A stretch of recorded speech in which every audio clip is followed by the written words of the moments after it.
ಚುನಾವಣೆಯನ್ನ ಗೆಲ್ಲೋದಕ್ಕೆ, ಅದರಲ್ಲೂ ಕರ್ನಾಟಕನ ಕಬ್ಜಾಗೆ ತೆಗೆದುಕೊಳ್ಳೋದಕ್ಕೆ ಚುನಾವಣಾ ಚಾಣಕ್ಯ ಎಲ್ಲಾ ರೀತಿಯ ರಣತಂತ್ರಗಳನ್ನ ರೂಪಿಸ್ತಾ ಇದ್ದಾರೆ.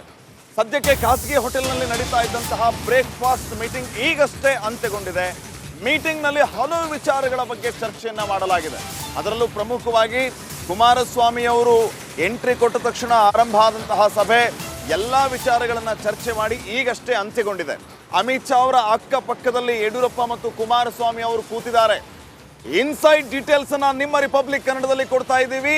ಈ ಒಂದು ಸಭೆಯಲ್ಲಿ ಯಾವೆಲ್ಲ ವಿಚಾರಗಳ ಬಗ್ಗೆ ಚರ್ಚೆ ಆಯಿತು, ಈ ಸಭೆಯ ಪ್ರಮುಖ ಅಜೆಂಡಾ ಏನಾಗಿತ್ತು, ಹೀಗೆ ಹಲವು ವಿಚಾರಗಳನ್ನ ಗಮನಿಸ್ತಾ ಹೋದ್ರೆ ನಾಯಕರುಗಳಿಗೆ ಕೆಲವು ಸೂಚನೆಯನ್ನ ಕೊಡುವಂತಹ ಕೆಲಸ ಅಮಿತ್ ಶಾ ಅವರಿಂದ ಆಗಿದೆ. ಸ್ಥಳೀಯವಾಗಿ ಅಸಮಾಧಾನ ಇರುವ ಕಡೆ ಗಮನ ಹರಿಸಬೇಕಾಗಿದೆ. ಯಡಿಯೂರಪ್ಪ ಅವರು ಅಸಮಾಧಾನಿತರ ಜೊತೆ ಮಾತಾಡಿದ್ದಾರೆ. ಕುಮಾರಸ್ವಾಮಿ ಅವರು ಕೂಡ ಅದೇ ಕೆಲಸವನ್ನ ಮಾಡಬೇಕಾಗುತ್ತೆ. ಎಲ್ಲೆಲ್ಲಿ ಯಾವ್ಯಾವ ಕ್ಷೇತ್ರಗಳಲ್ಲಿ ಟಫ್ ಕಾಂಪಿಟೇಷನ್ ಇದೆಯೋ ಆ ಕ್ಷೇತ್ರಗಳ ಮೇಲೆ ಹೆಚ್ಚು ಫೋಕಸ್ ಮಾಡಬೇಕು.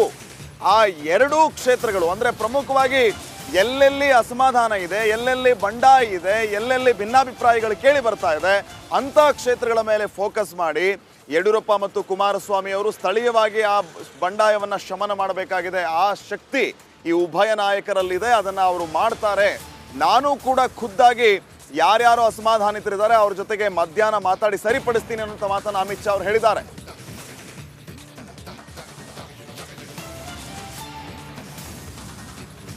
ಈ ಬಗ್ಗೆ ಇನ್ನಷ್ಟು ಮಾಹಿತಿಯನ್ನ ನೀಡ್ತಾರೆ ನಮ್ಮ ಪ್ರತಿನಿಧಿ ಸುರೇಶ್. ಈಗ ನೇರ ಸಂಪರ್ಕದಲ್ಲಿ ಜಾಯ್ನ್ ಆಗ್ತಾ ಇದ್ದಾರೆ. ಸುರೇಶ್, ಗಮನಿಸ್ತಾ ಇದ್ದೀವಿ ಇನ್ಸೈಡ್ ಡೀಟೇಲ್ಸ್.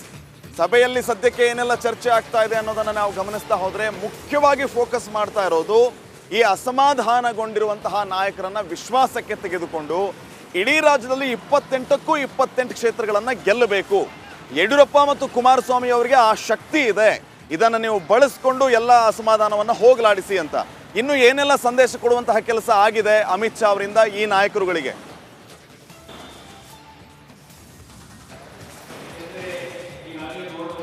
ಖಂಡಿತವಾಗ್ಲೂ ಶ್ರೀಪಾದ್, ಈಗ ಅಮಿತ್ ಶಾ ಅವರ ಜೊತೆ ನಡೆದಿರ್ತಕ್ಕಂಥ ಸಭೆ ಇದೆಯಲ್ಲ, ಇದು ನಿಜಕ್ಕೂ ಕೂಡ ಹೈ ವೋಲ್ಟೇಜ್ ಸಭೆ. ಎಲ್ಲದಕ್ಕಿಂತ ಹೆಚ್ಚಿನದಾಗಿ ಈ ಸಭೆಯ ಉದ್ದೇಶ ಇಬ್ಬರು ನಾಯಕರ ನಡುವೆ ಸಮನ್ವಯತೆಯನ್ನು ಮೂಡಿಸುವ ನಿಟ್ಟಿನಲ್ಲಿ ಈ ಒಂದು ಸಭೆಯನ್ನು ಮಾಡಿರ್ತಕ್ಕಂಥದ್ದು.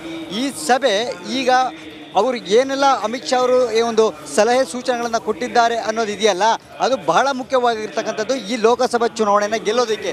ಈಗಾಗಲೇ ಎರಡೂ ಪಕ್ಷದ ನಾಯಕರುಗಳು ಒಟ್ಟಾಗಿ ಕೂಡ ಒಂದು 15 ಜನ BJPಯ ನಾಯಕರು, 8 ಅಪೇಕ್ಷಿತ JDSನ ಶಾಸಕರು ಏನಿದ್ರು ಕುಮಾರಸ್ವಾಮಿಯನ್ನು ಒಳಗೊಂಡಂತೆ ಎಲ್ಲರಿಗೂ ಕೂಡ ಸಮನ್ವಯತೆಯಿಂದ ಚುನಾವಣೆಯನ್ನು ಎದುರಿಸಬೇಕು ಅನ್ನೋ ನಿಟ್ಟಿನಲ್ಲಿ ಸಲಹೆಯನ್ನು ಕೊಟ್ಟಿರ್ತಕ್ಕಂಥದ್ದು.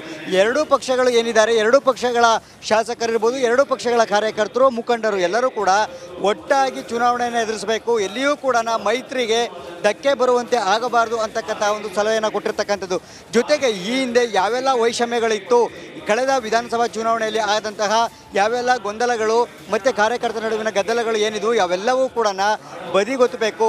ನರೇಂದ್ರ ಮೋದಿ ಅವರನ್ನು ಪ್ರಧಾನಿಯನ್ನಾಗಿ ಮಾಡುವಂಥದ್ದು ಒಂದೇ ನಮ್ಮ ಮುಂದಿನ ಗುರಿಯಾಗಿರಬೇಕು. ಈ ನಿಟ್ಟಿನಲ್ಲೇ NDA ಮೈತ್ರಿಯನ್ನು ಮಾಡ್ಕೊಂಡಿರ್ತಕ್ಕಂಥದ್ದು ಅಂತ ಹೇಳಿ ಭಾಳ ಸ್ಪಷ್ಟವಾಗಿ BJP ಮತ್ತು JDSನ ಶಾಸಕರಿಗೆ ಹೇಳಿರ್ತಕ್ಕಂಥದ್ದು. ಇನ್ನು ಜೊತೆಗೆ ಈ ಮೈತ್ರಿ ನೀವು ಒಂದು ಸಂದೇಶವನ್ನು ಕೊಡಬೇಕು ಲೋಕಸಭಾ ಚುನಾವಣೆಯಲ್ಲಿ, ಪ್ರತಿಯೊಬ್ಬ ಕಾರ್ಯಕರ್ತರು ಕೂಡ ಈ ಸಂದೇಶವನ್ನು ರವಾನೆ ಮಾಡಬೇಕು ಅಂತೇಳಿ ಭಾಳ ಮುಖ್ಯವಾದಂಥ ಒಂದು ಸಂದೇಶವನ್ನು ಅಮಿತ್ ಶಾ ಅವರು ಕೊಟ್ಟಿದ್ದಾರೆ ಅಂತಕ್ಕಂಥದ್ದು. ಇಲ್ಲಿ ಈ ಮೈತ್ರಿ ಕೇವಲ ಲೋಕಸಭಾ ಚುನಾವಣೆಗೆ ಮಾತ್ರ ಅಲ್ಲ, ಮುಂದಿನ ಚುನಾವಣೆಗಳಿಗೂ ಕೂಡ, ಸ್ಥಳೀಯ ಸಂಸ್ಥೆಗಳ ಚುನಾವಣೆಗೂ ಕೂಡ ನಾವು ಒಗ್ಗಟ್ಟಾಗಿ ಇರಬೇಕು ಅಂತಕ್ಕಂಥ ಒಂದು ಸಂದೇಶವನ್ನು ಅಮಿತ್ ಶಾ ಅವರು ಇವತ್ತು ಎರಡೂ ಪಕ್ಷಗಳ ಉಭಯ ನಾಯಕರು ಏನಿದ್ದಾರೆ ಈ ಉಭಯ ನಾಯಕರಿಗೆ ಇವತ್ತು ಹೇಳಿರ್ತಕ್ಕಂಥದ್ದು. ಇವತ್ತಿನ ಈ ಒಂದು ಸಂದೇಶ ಏನಿದೆ, ಈ ಸಂದೇಶ ಮುಂದಿನ ಲೋಕಸಭಾ ಚುನಾವಣೆ ಮುಗಿಯುವವರೆಗೂ ಕೂಡ ಸ್ಥಳೀಯ ಮಟ್ಟದಲ್ಲಿ ಸ್ಥಳೀಯ ಕಾರ್ಯಕರ್ತರಿಗೆ, ಮತದಾರರಿಗೆ ತಲುಪುವವರೆಗೆ ಈ